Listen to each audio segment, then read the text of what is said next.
আমি প্রথম আলোতে কাজ করি। আমি জানতে চাচ্ছি ভারতের প্রধানমন্ত্রী নরেন্দ্র মোদীর সঙ্গে কি ওনার কোনো সাইডলাইন বৈঠক হওয়ার কথা আছে? আপনার প্রশ্নের জন্য অত্যন্ত ধন্যবাদ। আমরা এই বৈঠকের জন্য অনুরোধ করেছি সরকারিভাবে।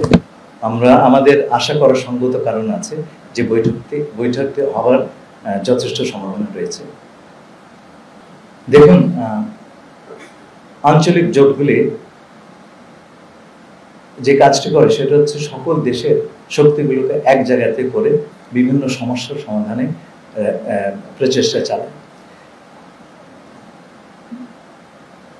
আমাদের এই অঞ্চলে কানেক্টিভিটি একটা অত্যন্ত প্রধান বিষয়। আঞ্চলিক যোগাযোগ, আঞ্চলিক সহযোগিতা ছাড়া সেটা করা সম্ভব নয়। দ্বিতীয়ত হচ্ছে, আমরা এই মুহূর্তে আন্তর্জাতিক অর্থনীতিতে যে অস্থিরতা দেখা দিয়েছে সেটাও এই অঞ্চলের কোনো দেশ, বিশেষ করে ছোট ছোট দেশগুলো এককভাবে তার মোকাবেলা করা অত্যন্ত কঠিন।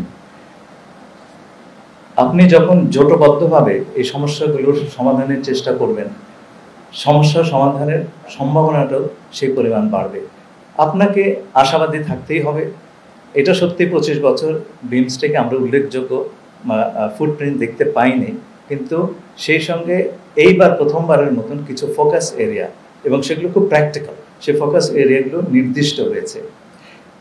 আমাদের প্রচেষ্টা থাকবে আগামী দিনগুলোতে এগুলোকে এগিয়ে নিয়ে যাওয়ার বাস্তবসম্মত একটা কার্যক্রম তৈরি করা। মিয়ানমারের কথা বললেন। মিয়ানমারের সমস্যা কিন্তু আজকের নয়, অনেক দিনের সমস্যা।